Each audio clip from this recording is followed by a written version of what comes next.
Hi అందరికీ. అందరు ఎలా ఉన్నారు? నేనైతే బాగున్నాను. మీరు బాగుండాలని మనస్ఫూర్తిగా కోరుకుంటున్నాను. ఇక రోజు నా డే స్టార్ట్ అయింది టీతోనే అనుకుంటున్నారా? కానీ అస్సలు కాదు. మార్నింగ్ లేవగానే ముందు ఊడ్చుతాను. ఊడ్చిన తర్వాత బ్రష్ చేసుకొని చాయ్ అయితే పెట్టడానికి కిచెన్లోకి అయితే వస్తాను. అప్పుడు ఇంకా నేను వీడియో ఆన్ చేస్తున్నాను. ఎందుకంటే లేవంగానే మనం పొద్దుగాలనే ఊకాలి కదా. మళ్ళీ మనం ఫ్రెష్ అయ్యి రెడీ అయ్యి వచ్చేసరికి మళ్ళీ ఒక 10-15 మినిట్స్ లేట్ అయినా కూడా పొద్దు పొడిచినాక ఆకిలి ఊకొద్దని అంటారు. అందుకే ఇంకా నేను లేవగానే ఫస్ట్ ఊకిన తర్వాత కిచెన్లోకి వస్తున్నాను.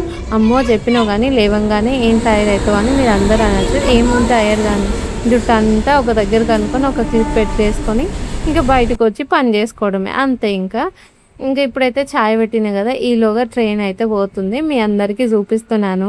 మొన్నటి నుంచి చెప్తున్నాను, మా ఇంటి పక్కన రైల్వే ట్రాక్ ఉంటుంది, ఇంటి ముంగడ హైవే ఉంటుంది, మధ్యలో మా ఇల్లు ఉంటుంది. ఇది మా ఇల్లు అని చెప్తుంటే మీరు ఎవ్వరు కూడా మా ఇల్లు బాగుందనో లేకపోతే మంచిగా ఉంది ఏం చెప్తలేరు. ఎందుకో మరి కామెంట్ చేస్తలేరు. మీరు అందరూ వీడియో వేస్తే ఒక చిన్న కామెంట్ చేసి అయితే వెళ్ళండి. ఇంకా మా విషమ్మ కాదు కుట్టి, మా కుట్టి మా కన్నయ్య ఆ ట్రైన్ పోతుంటే ఇంకా బాయ్ చెప్పి అట్లనే చూస్తుడు. కానీ ఇప్పుడే బ్రష్ చేసుకుంటుండు. ఇంకా వాళ్ళ చెల్లెతోనైతే ముచ్చట పెడుతురు. నేనైతే చాయ్ తాగిన తర్వాత మళ్ళీ వంట అయితే స్టార్ట్ చేశాను. ఈరోజైతే ఇంటి పనులన్నీ చాలా తొందరగా చేయాలి. మొన్న పెయింటింగ్ వేయడం స్టార్ట్ చేసినప్పటి నుంచి ఈరోజు వాయిస్ చెప్తున్నాను కదా, ఎప్పుడు చెప్తున్నాను ఈ వీడియోకి వాయిస్ అయితే ఫ్రైడే రోజు నైట్ 9 అయితే స్టార్ట్ చేశాను వాయిస్ చెప్పడము. ఇప్పటి వరకు రోజు మస్తు పని అవుతుంది, సర్రిపోతుంది. నాకేంటంటే నేను చేస్తున్న పనులు వీడియో తీసే పర్సన్ లేక నా వీడియోస్ ఆగిపోతున్నాయి అంతే. ఎడిటింగ్ అనేది అస్సలు కుదురుతలేదు. ఇక అదంతా పక్కన పెట్టి ఎట్నో అట్లా మనం సెల్ఫ్ వీడియో తీసుకొని ఒక చిన్న ఫైల్ అయినా మీకు అప్లోడ్ చేయాలి అని చెప్పేసి ఇలా ఆల్టర్నేట్గా వీడియోస్ అయితే అప్లోడ్ చేస్తున్నాను. బీహార్కి పోయిన తర్వాత రెగ్యులర్గా అప్లోడ్ చేస్తాను. ఇంకా కర్రీ అయితే వండుతున్నా అని చెప్పిన కదా, ఇంకో వైపు ఏమో అక్కడ పాలు వేడి చేస్తున్నాను, ఇక్కడ కర్రీ అయితే వండుతున్నాను. నాకేంటి అంటే నైఫ్తోని కట్ చేయడమే వస్తుంది, ఇలపిడితోనైతే అస్సలు కట్ చేయరాదు. మా అత్తమ్మ అయితే మంచిగా ఇలపిడితోనే కూర్చొని కోస్తుంది, మా మామయ్య కూడా అంతే. నాకేమో నైఫ్ లేనిది కోయరాదు. ఇక ఈరోజు నేను ఏం కూర వండుతున్నా, గోకరకాయ టమాటో కర్రీ వండుతున్నట్టున్నా. ఎందుకంటే ఇది పోయిన వారం వీడియో ఇప్పుడు అప్లోడ్ చేస్తున్నాను, June 4th తీసిన వీడియో. అందుకే మర్చిపోయాను ఏం కూర వండానా అని చెప్పి. గోకరకాయ అయితే వండుతున్నాను కదా, ఫస్ట్ గోకరకాయలని ఉడకబెట్టిన తర్వాతనే ఇంకా కడాయిలో నూనె పోసి ఉల్లిగడ్డ వేసి టమాటాలు వేసి అవి టమాటాలు కొంచెం మెత్తగా అయిన తర్వాత గోకరకాయ అయితే వేసుకుంటాను. నాకు గోకరకాయలో కొంచెం పచ్చికారం వేసుకొని ఫ్రై చేసుకొని తినాలనిపిస్తుంది. ఇంట్లో మామయ్య కూడా సరిదైందని చెప్పేసి మా అత్తమ్మ వద్దు అని అయితే చెప్తుంది. ఇక ఈరోజు కూడా వట్టికారం వేసి కూర అయితే వండాను. ఇక నిన్న ఇల్లు మొత్తం ఖాళీ చేసినామని చెప్పిన కదా, ఇల్లు మొత్తం నిన్న దులిపి తర్వాత కడిగి మళ్ళీ బయట కొంచెం చిన్న చిన్న పనులు చేసే వరకు ఈవినింగ్ అయిపోయింది. ఈ రోజు అయితే పెయింటింగ్ వేయడానికి అయితే వచ్చారు. ఇక వాళ్ళ కింద మనం ఉండాలి కదా, అదే క్లీన్ చేయడం ఇవన్నీ చేయడం. అందుకే ఇంకా ఈరోజు 7:30 వరకల్లా వంట అయితే కంప్లీట్ చేసుకున్నాను. ఇక ఒకవైపు నేను వంట చేసుకుంటున్నాను కదా, ఇంకా శైలజక్క వచ్చి మామయ్యకి అయితే కూరగాయలు ఇచ్చింది. ఇప్పుడు తను టిఫిన్ అయితే చేసుకుంటుంది, కూరగాయలు అయితే కట్ చేసుకోలేదు. మళ్ళీ 12:30 వరకల్లా వంట చేసి పెట్టాలిగా, అందుకే ఈరోజు అయితే మామయ్య కూరగాయలు అయితే కట్ చేస్తుండు, రోజు కట్ చేస్తుండు. ఈరోజు ఏంటి అంటే వెజ్లో దొండకాయ కర్రీ వండుదాం అనుకుంది. ఆ దొండకాయలు కొన్ని కొయ్యంగానే అన్నీ ఖరాబ్ అయిపోయినాయి అని చెప్పేసి ఇంకా మామయ్య కొయ్యకుండానే పక్కన పెట్టి ఇంకా అక్కతోని వేరే కూరగాయలు తెమ్మని అయితే చెప్పిండు. ఈరోజు అక్క ఏం వండిందంటే దోసకాయ టమాటో వండింది, చికెన్ కర్రీ వండింది, మళ్ళీ పప్పు చారు, పప్పు, మళ్ళీ గోంగూర పచ్చడి, టమాటా పచ్చడి, పెరుగు ఇవైతే వండి మళ్ళీ పాపడాలు కూడా కాలుస్తుంది. ఇవే ఉంటుంది కానీ టేస్ట్ అయితే చాలా బాగుంటుంది. ఇక ఈలోగా పెయింటింగ్ వాళ్ళు అయితే వచ్చిండ్రు. ఫస్ట్ ఈ బెడ్రూమ్ అయితే వేస్తున్నారు. ఈ రోజైతే నాకు చాలా పని అయింది. పెయింటింగ్ వేసిన 3 రోజులు పని అయింది కానీ ఈరోజు డబల్ పని అన్నట్టు. నేనేమో వీళ్ళ దగ్గర పెయింటింగ్ వేస్తుంటే కింద పడ్డ పెయింట్ మొత్తం తుడుచుకుంటూ వస్తున్నాను. పైన అయితే అదే ఫ్లోర్ అంటే కింద కదా, స్లాబ్కి వేస్తున్నారు. అయితే ఇంకా పెయింటింగ్ చుక్కలు పడితే మళ్ళీ అవి కొంచెం డ్రై అయిన తర్వాత పోవు అని చెప్పి వాళ్ళంటే ఇట్లా ఫస్ట్ నీళ్ళు కొట్టి ఆ తర్వాత బస్సతో అయితే తుడిచాను. అట్లా తుడవడం కొంచెం కష్టంగా అనిపించింది. మళ్ళీ వేరే హాల్లోకి పోయిన తర్వాత మాప్ పెట్టే స్టిక్ ఉంటుంది కదా, దాంతోనైతే తుడిచాను. ఈరోజు జూన్ 4th రోజు వీడియో అని చెప్పిన కదా, అప్పుడు మా సార్ బర్త్డే అయింది. ఒకవైపు ఏమో నేను కేక్ చేయాలి, మళ్ళీ ఇంకో వైపు ఏమో పెయింటింగ్ చేయాలి. అదే వాళ్ళు పెయింట్ చేస్తుంటే అది మొత్తం క్లీన్ చేయాలి. మళ్ళీ సాయంత్రం బండలు కడగాలి. ఫుల్ పని ఉంది. నేనేమనుకున్నానంటే ఈ పెయింటింగ్ వాళ్ళు రేపు వస్తా అని చెప్పిండ్రు. ఆ 5th రోజు వస్తా అన్నారు. ఇంకా 4th రోజే కదా, మా సార్కి కేక్ చేసి మళ్ళీ ఒక షర్ట్ అన్న పాయింట్ తీసుకొని వద్దామని అనుకున్నాను. కానీ ఇంకా నేను బయటికి వెళ్ళలేదు కాబట్టి షర్ట్ పాయింట్ అయితే తీసుకురాలేదు. ఈరోజు నేను మా సార్కి ఇష్టమైన కేక్ అయితే చేస్తున్నాను. మా సార్కి మలై కేక్ చాలా అంటే చాలా ఫేవరెట్. అది మా ఇంట్లో వాళ్ళకి కూడా చాలా ఇష్టము. ఇది నేను 5 years బ్యాక్ మా 3rd యానివర్సరీకి చేశాను. మళ్ళీ ఇప్పుడైతే చేస్తున్నాను. ఫస్ట్ అయితే నేను హాఫ్ లీటర్ మిల్క్ అయితే ఒక 3 ప్యాకెట్స్ తీసుకొని దాంట్లోనే ఒక కప్పు మిల్క్ పౌడర్ అయితే వేసుకొని మళ్ళీ అదే కప్తోని షుగర్ పౌడరు షుగర్ కూడా వేసుకున్నాను. అయితే మా ఇంట్లో మేము 14 మెంబర్స్ ఉంటాం. ఇప్పుడు మా చింటూ లేరు కాబట్టి 13 మెంబర్స్ ఉన్నాం. అందరికీ కేక్ రావాలి, ఈ మలై మిల్క్ కూడా రావాలి. అందుకే నేనేం చేశానంటే మరీ మరగబెడితే చిక్కగా అయిపోతే ఎట్లాగో 1 కప్ వరకు మిల్క్ పౌడర్ వేసానని చెప్పేసి ఒక 2 టేబుల్ స్పూన్ కస్టర్డ్ పౌడర్ వేసుకొని దాంట్లోనే పాలు కలుపుకొని ఇంకా నేనైతే వేసుకొని కలుపుతూ అయితే మరిగించాను. మధ్యలో అయితే నేను వెళ్ళాను అనమాట. పెయింటింగ్ వేస్తుండ్రు కదా, అక్కడ క్లీన్ చేయడానికి వెళ్ళాను. మా అత్తమ్మనైతే అత్తమ్మ జర ఇక్కడిక్కడనే ఉంటావు కదా, ఇది కలుపుతూ దీన్ని హీట్ చేయవని అయితే చెప్పాను. మా అత్తమ్మ అలాగే చేసింది. ఒకవేళ మన దగ్గర మిల్క్ పౌడర్ లేకపోతే పాలు చిక్కగా వచ్చే వరకు మనం అయితే మసాలా పెట్టుకోవాలి. ఇక చూస్తుంది కదా, ఇగో ఇంత అయినాయి. కొంచెం మిల్క్ అయితే చిక్కగా అయిపోయినాయి. ఇంకా నేను ఆఫ్ చేసి పక్కన పెట్టిన తర్వాత చూడండి, దీంట్లో కొంచెము పసుపు వేసాను కలర్ కోసము. ఇంతకు ముందుకు నేను కొంచెం ఆరెంజ్ ఫుడ్ కలర్ అయితే వేసాను. ఇప్పుడు కొంచెం పసుపు వేసాను. అలాగే మనం కస్టర్డ్ పౌడర్ కూడా వేసినాం కాబట్టి ఆటోమేటిక్గా కొంచెం లైట్ ఎల్లో కలర్ అయితే వస్తుంది. ఇది కొంచెం లైట్ ఎల్లో కలరే ఉంది. నేను ఫ్లాష్ లైట్తో వీడియో తీస్తాను కాబట్టి మీకు కొంచెమే కనిపిస్తుంది. ఇక ఈ పాలు అయితే మొత్తం చల్లారాలి. పక్కన పెట్టేసి మళ్ళీ ఇక్కడికైతే వచ్చేసాను. వీళ్ళు ఏంటంటే ఇప్పటి వరకు స్లాబ్కు రేకులకి అయితే వేసిండ్రు పెయింట్. ఇప్పుడు గోడలకు వేయడానికి ఈ పింక్ కలర్ పెయింట్ అయితే కలుపుతున్నారు. నేను కేక్ చేసేటప్పుడు నన్ను నేను చూపించుకోవాలి అనుకున్నాను. నా ఫేస్ మీద, నా చేతుల మీద మొత్తం కలరే పడ్డది. అందుకే ఇంకా ప్రాసెస్ మాత్రమే చూపించాను. ఇక చూస్తున్నారుగా, ఇక్కడ నేను కొంచెం ఎండకున్నాను కాబట్టి అంత పెయింట్ అయితే కనిపిస్తలేదు. ఇక వీడికి వచ్చేసి మళ్ళీ అయితే తుడుస్తున్నాను. వీళ్ళకి రేకులకు కలర్ వేసేటప్పుడు మస్తు కలర్ అయితే కింద పడుతుంది. అదంతా తుడిచి పొద్దుటి నుంచి సాయంత్రం వరకు వీళ్ళెమ్మటే నిల్చొని ఉన్నాను కదా, ఎక్కువగా అలసిపోయాను. మళ్ళీ అటు పోతేనేమో మళ్ళీ పొద్దుగాల అన్నం వండిన, కూర వండిన, పిల్లలకి స్నానాలు చేయించి మళ్ళీ ఇక్కడికి వచ్చి ఈ పని చేసుకొని ఈవినింగ్ వీళ్ళందరూ 6:30కి అట్లా పోయిన తర్వాత మళ్ళీ పిల్లలకు స్నానాలు చేయించుకొని నేను ఫ్రెష్ అప్ అయి వంట చేసి తినేసరికి 9 అయితే అయ్యింది. ఈరోజు కొంచెం కూడా రెస్ట్ లేకుండా చాలా అలసిపోయాను. ఇక అయినా కూడా అన్నీ మన ఇంటి పనులే కదా, మనమే చేసుకోవాలి.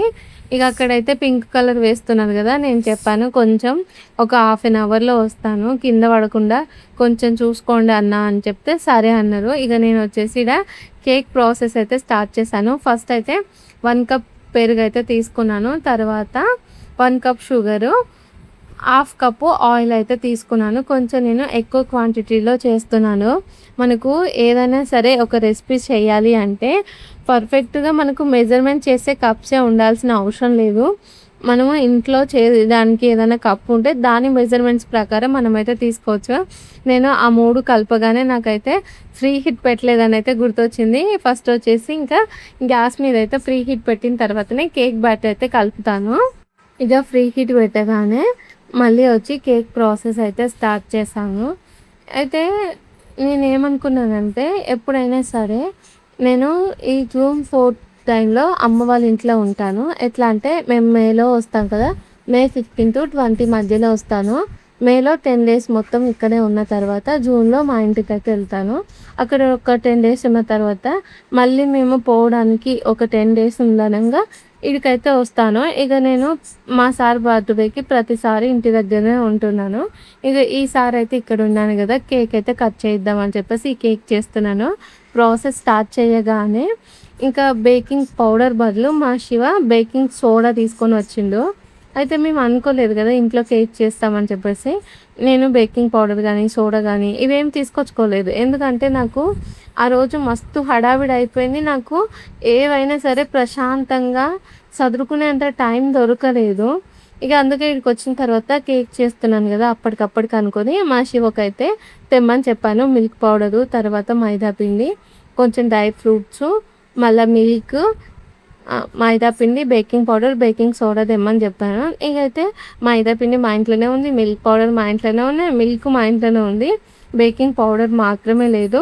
అయితే మా శివ అయితే బయటికెళ్ళిండు బేకింగ్ పౌడర్ తీసుకొస్తానుకు. అయితే అడిగిపోయిన తర్వాత ఆయన అడిగిండంట కేక్ చేసేందుకు సామాను ఇవ్వవా అని చెప్పేసి. బేకింగ్ పౌడర్, బేకింగ్ సోడా అంటే ఆయన ఒక్కటే పెద్దది బేకింగ్ సోడా ప్యాకెట్ అయితే ఇచ్చిండు. తనైతే చూసుకోలేదు.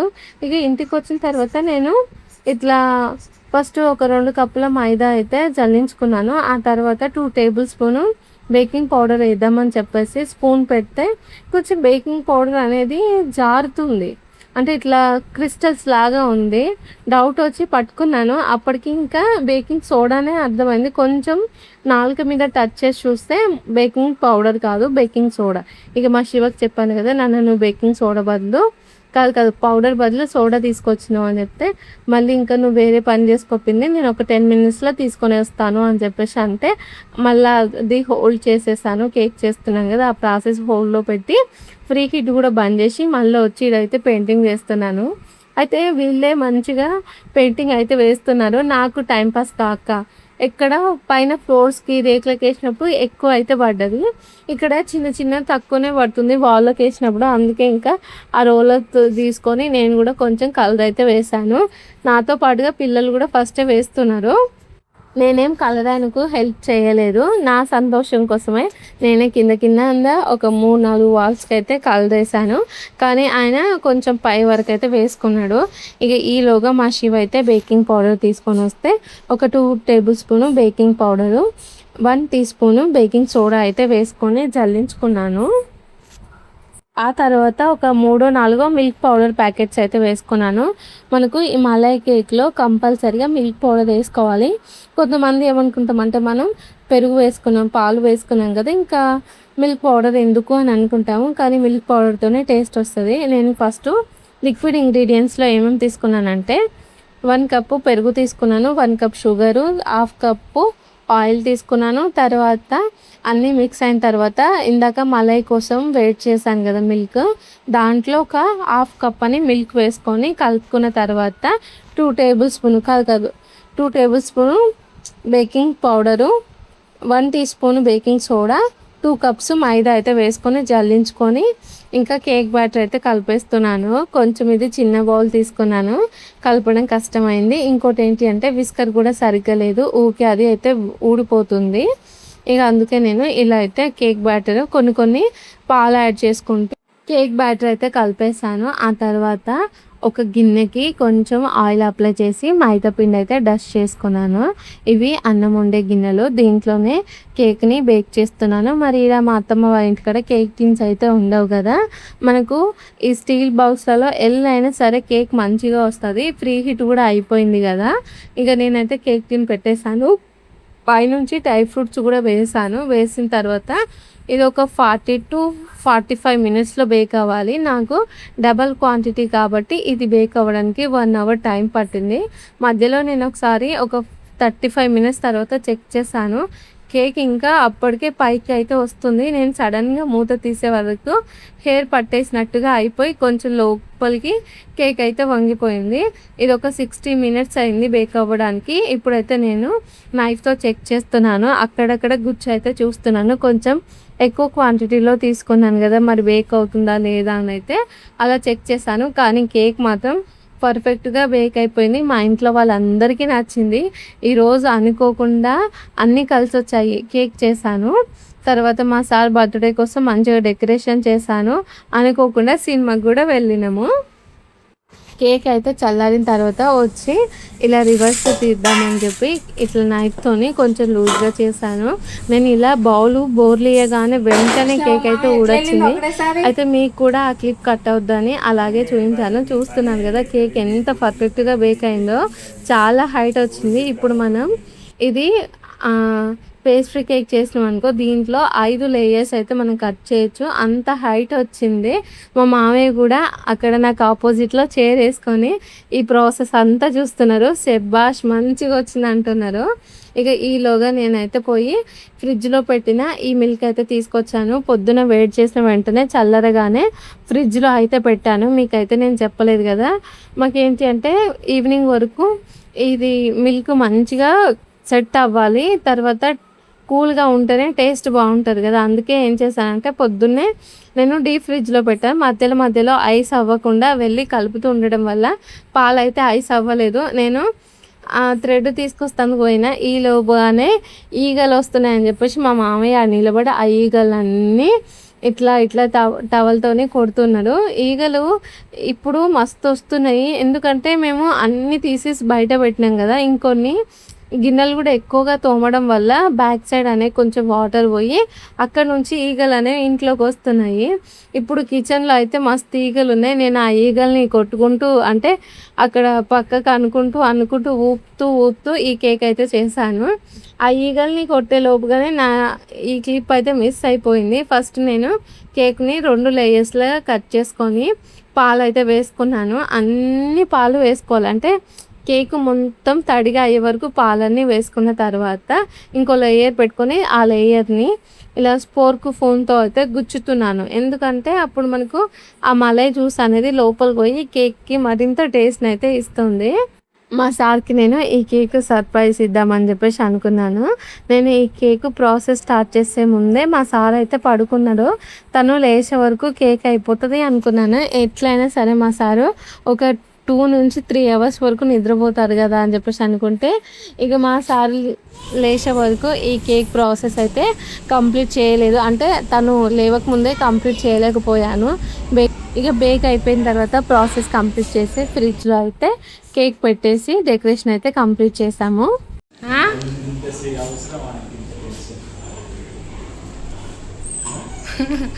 ఎట్లుంది? ఇవన్నీ అనుకోకుండా అయిపోయినాయి సారు. ఆ డెకరేషన్స్ అన్నీ మా ఇంట్లోనే ఉన్నాయి. రిస్క్ ఏముంది, అయిపోయింది, మంచిగా ఉంది. నేను కేక్ బేక్ చేస్తున్నాను కదా, అప్పుడే మా సార్ అయితే నిద్ర లేచిండు. ఇంకా మలై వేస్తున్నప్పుడు కూడా మా సారు పైనుంచి పాలైతే వేసిండు. ఇంకా వేసిన తర్వాత 4:30 to 5 o'clock వరకు కేక్ కంప్లీట్ అయితే ఫ్రిడ్జ్లో పెట్టాము. నైట్ 8 o'clockకి కేక్ అయితే కట్ చేసుకున్నాము. మా సార్ అయితే నిజంగా చాలా సర్ప్రైజ్ ఫీల్ అయ్యాము. ఈ డెకరేషన్ అనేది నేను ఎక్స్పెక్ట్ చేయలేదు. ఎందుకు అంటే నా దగ్గర లేదు, కానీ మా సంధ్య దగ్గర అయితే ఉందంట. కుషి బర్త్డే కోసం తీసుకుందంట. ఇంకా బెలూన్స్ అతికిద్దాం అంటే మా దగ్గర ప్రాపర్గా డెకరేషన్ చేయడానికి డబుల్ ప్లాస్టర్ లేదు, తర్వాత బెలూన్ ఊదడానికి లేదు. మళ్ళనేమో ఆ బ్లూ ఉన్నాయి చూడండి, అవి 2 లైన్స్ లాగా వచ్చినాయి. అందుకే జస్ట్ ఇలా అయితే చేసేసాము. మరి మేము చేసిన ఈ డెకరేషన్ మీకు ఎట్లా అనిపించిందో కామెంట్ అయితే చేసి చెప్పురి. ఇక మా సార్ అయితే తన ఫేవరెట్ కేక్ అయితే కట్ చేస్తున్నాడు. మా అత్తమ్మకి, మామయ్యకి, అందరికీ తినిపిస్తున్నాడు. నేనేమన్నా చిన్న పిల్లగాన్నా నాకు ఇట్లా చేసిండ్రండి అని అంటూ ఉన్నాడు. అంటే ఇట్లా కేక్ తినిపిస్తున్నప్పుడు మనం ఫొటోస్ తీసుకుంటాం కదా, అప్పుడు మా సార్ అట్లా అంటుండు, నన్ను చిన్నపిల్లగాని చేసినట్టే చేసిండ్రు కదా అంటుండ్రు. ఇక మామయ్య అత్తమ్మ దగ్గర ఆశీర్వాదం అయితే తీసుకుండ్రు. ఇంకా తర్వాత ఇప్పుడు మాతో పాటు కలిసి మా సార్ మళ్ళీ కేక్ అయితే కట్ చేస్తుండ్రు, తినడానికి కాదు అందరికీ తినిపించడానికి. నిజంగా మా సార్ చాలా హ్యాపీగా ఫీల్ అయ్యిండు. కేక్ టేస్ట్ కూడా చాలా బాగా వచ్చింది. ఇంకా మేమైతే ఎక్కువ డ్రెస్ అప్ ఏం అవ్వలేదు. మా సార్కి ఇంకా నేను షర్ట్ ప్యాంట్ వేస్తా అని చెప్పాను కదా, పాయింట్ కూడా ఏం తీసుకోలేదు. ఎట్లాగో మేము బియ్యం పోసుకుంటాం కదా, అప్పుడు కొత్త బట్టలు తీసుకుందాము అని అయితే అనుకున్నాను. ఇక నేను కూడా ఓవర్గా రెడీ అవ్వలేదు. నాకు ఇంట్లో ఉన్నప్పుడు ఓవర్గా రెడీ అవ్వాలనిపించలేదు. నేను ఎప్పుడైనా సరే సింపుల్గానే ఉంచుతాను. విషమ్మని కన్నయ్యని ఇలా అయితే రెడీ చేశాను. ఇది మా చిన్న ఫ్యామిలీ. మేము మా ఫ్యామిలీలో 14 మంది ఉంటాం. అందరం ఒకే ఇంట్లో ఉంటాము. పొద్దున్న లేచినప్పటి నుంచి నైట్ పడుకునే వరకు ఒకటే ముచ్చట్లు ఉంటాయి. ఇక్కడ ఉంటే టైమే తెలీదు. రోజులన్నీ తొందరగా గడిచిపోతున్నట్టు అనిపిస్తుంది నాకు. గ్రీన్ కలర్ కదా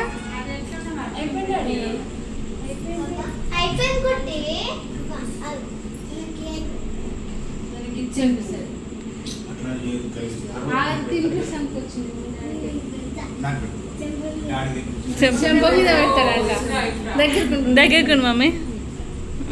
ఇక పెద్ద బావ మా సార్కి కేక్ తినిపించిండు. మా సారు వాళ్ళకి తినిపించిండు. తను వచ్చేసి బావ ఎత్తుకుంది కదా, తను మా కుర్తి. తనకి స్వీట్స్ అంటే అస్సలు నచ్చవు, కేక్స్ అస్సలే తినదు. ఇంకోటి బెలూన్స్ ఆ లైట్స్ పెట్టినా కూడా తనకి భయం అవుతుంది, అందుకే దగ్గరికి రావట్లేదు. ఇంకా పెద్ద బావ ఎత్తుకున్నాడు. మా సార్ ఏమో కేక్ తినిపించడానికి చాలా ట్రై చేసింది కానీ ఆమెమో తినలేదు. ఇక మా శైలజ అక్క ఈమె వచ్చేసి మామూలు మా మనోరక్క బిడ్డే, మా ఓన్ అక్క బిడ్డే. అయితే మా బావనేమో అప్పుడు షాప్ దగ్గర ఉండు గ్రైండర్లో పిండి వేసినట్ట, ఆ పిండి అయితే రుబ్బుతూ ఉన్నాడు, అందుకే ఇంకా రాలేదు. మళ్ళీ ఏంటి అంటే షాప్ ఓపెన్ ఉంది కాబట్టి వెహికల్స్ అన్నీ ఆగుతూ ఉంటాయి. ఇక అందుకే అక్క వచ్చి కేక్ అయితే పెట్టింది.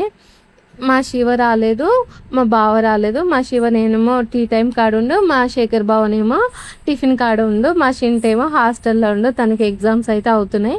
12th రోజు నైట్ అయితే వస్తా అని చెప్పేసి అన్నాడు. ఇక మా సారు బర్త్డే సెలబ్రేషన్స్ అయితే ఇలా సింపుల్గా అయిపోయినాయి. ఇప్పుడు అందరికీ కేక్ అయితే డిస్ట్రిబ్యూట్ చేస్తున్నాము.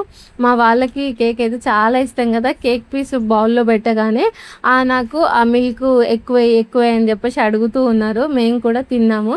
ఇక కేక్ తిన్న తర్వాత బావ షాప్ దగ్గరికి వెళ్ళి మా శివని అయితే పంపించిండు. ఇంకా శివ వచ్చి మా సార్కి కేక్ అయితే తినిపిస్తుండో. ఈ రోజు అయితే డే హ్యాపీగా గడిచిపోయింది. అనుకోకుండా మా సార్ బర్త్డే చాలా మంచిగా అయింది. ఇంకోటి వర్షం కూడా వస్తుంది. మా వాళ్ళు ఏంటి అంటే టికెట్స్ అయితే బుక్ చేశారు. మా ఇద్దరు అక్కలు ఎట్లాగో సినిమాకి రారని చెప్పేసి నాకు మా సార్కి పిల్లలకి అందరికీ టికెట్స్ అయితే బుక్ చేస్తే నైట్ 9:30కి మేమైతే సినిమాకి వెళ్తున్నాము. అది కూడా పెద్ద సినిమాకి అయితే వెళ్ళాము. నిజంగా సినిమా అయితే చాలా బాగుంది, నాకు నచ్చింది.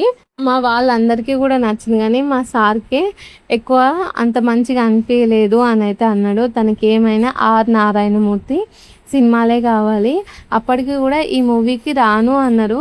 ఎట్లాగో టికెట్ ఉంది కదా రా అంటే మా సార్ ముందే చెప్పిండు, నేను ఆడికి వచ్చినా కూడా నాకు నిద్ర వస్తుంది, నేను కొద్దిసేపట్లోనే పడుకుంటాను, టికెట్ వేస్ట్ అవుతుంది, ఇంట్లో ఎవరినైనా తీసుకోవా అంటే ఇక మా బాగుండి నువ్వే రా అని అయితే అన్నాడు. అందరం కలిసి సినిమాకి పోయినాం. కన్నయ్య విషయం కూడా వచ్చిండు. కన్నయ్యకి అయితే టికెట్ తీసుకోలేదు, విషమ్మకి నాకు అందరికీ తీసుకున్నాం. మొత్తం 7 టికెట్స్. ఇక లోపలికి వెళ్ళి అందరం అయితే ఇలా లైన్గా కూర్చున్నాము. మా సార్ చెప్పినట్టుగానే సినిమా సగం చూడగానే ఇంటర్వెల్ రాకముందుకే నిద్రపోయిండు. ఇంటర్వెల్ వచ్చిన తర్వాత మళ్ళీ ఇంకా మూవీ అయితే కంప్లీట్గా చూసిండు. మా కన్నయ్యనేమో సగం చూసి నిద్రపోయిండు. మా విషయమనేమో సినిమా మొత్తం చూసింది. నైట్ మళ్ళీ మేము ఇంటికి వెళ్ళే వరకు 1:30 అయిపోయింది. సినిమా 1 o'clock అయిపోయింది. నేనేమో 12కే అయిపోతుందేమో అనుకున్నాను, కానీ 1:30 అయిపోయింది సినిమా అయిపోయే వరకు. ఇంకా అందరం అయితే ఈ పెద్ద సినిమా మంచిగా చూసి ఇంటికైతే వెళ్ళిపోయినాము. మరి మీలో ఎంతమంది ఈ పెద్ద మూవీ చూసారో కామెంట్ అయితే చేసి చెప్పుది. వీడియో నచ్చితే లైక్ చేసి ఛానల్ని సబ్స్క్రైబ్ చేయండి. Okay friends, bye. మరి గుడ్ నైట్. మేమైతే ఇంటికి వెళ్తున్నాము.